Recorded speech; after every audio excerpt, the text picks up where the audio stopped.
I didn't know her a year ago. Lily Piña, our nurse practitioner, has now been with us for a year and is now just a close friend who I trust and value, and her capacity and compassion for people is just such an inspiration every day. Our nurse practitioner, Lily, will you come and speak? Hello everyone. So I'm Lily Piña, the nurse practitioner. So yes, around 6 years ago, I started at another facility, and Dr. Aerosmith was helping them start up their transgender program there.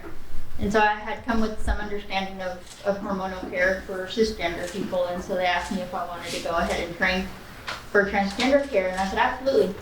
So I became the provider at that organization that was providing transgender care about 5 years, and then there was some change in management and it was just time to go. And so a couple months after that, I was informed that they were needing a provider here to get the clinic started, so I started hounding Alex.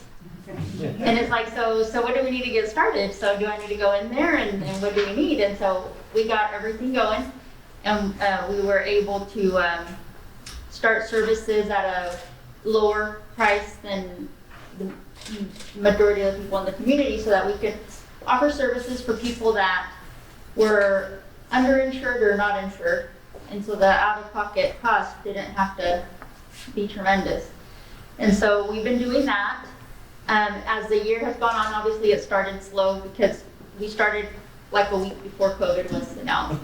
And so we had like 2 or 3 patients a week, and then it just slowly, but it continued, and I think now we've had weeks where we've had 20 patients a week, so we're definitely getting excited. We're only here 2.5 days. So, I mean, we're definitely getting very excited. We do offer the PrEP and the PEP as well. And I do primary care for people that do not have a primary care provider or that have had negative experiences. We'll just go ahead and take care of that are here for transgender services. We'll go ahead and take care of those things as well. More recently, one time we were talking about the anal pap smears. And so I started calling my lab and seeing what the price would be for that, because it's a service that is actually not offered by providers here in Tulsa. And so I called the lab that we use, can we use the normal pap smear stuff for anal pap smears? And so they connected me with their pathologist and they told me what test to use, but the price was still pretty steep. So I actually Googled different clinics in the nation for the anal pap smear and saw that the average cost for those places that actually do it regularly was $35 to $40. So I presented that to our lab people, and we were actually able to negotiate a very, very similar price. And so we're trying to get that up and going to where we can start doing the anal pap smears for people that participate in anal intercourse. And so that's a very, very big step for us, because like I said, nobody here in town does it. And then of course, then the thought comes, well, how about mammograms for transgender women? And so I called Susan G. Coleman. They said they would actually do it, but every year they come up with a certain time of the year they start running out of funds. So they recommended that I call another organization. I'm not going to remember, but she gave me the information that they do the vouchers as well. I'm thinking that it's either Take Control for the breast health, and so called them, and they were also very gracious and willing to help with that. Just have to go through some training, which I'm just about done with.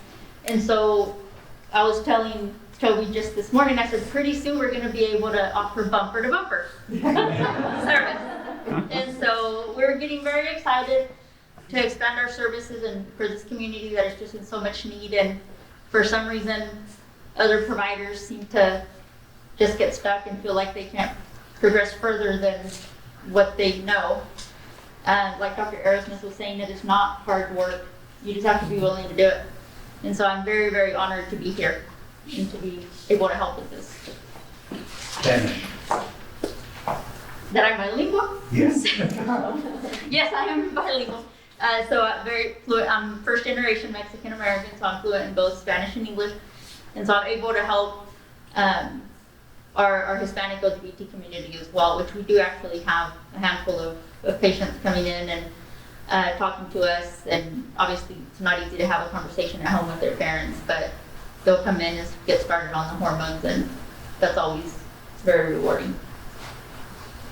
Anything else? Okay.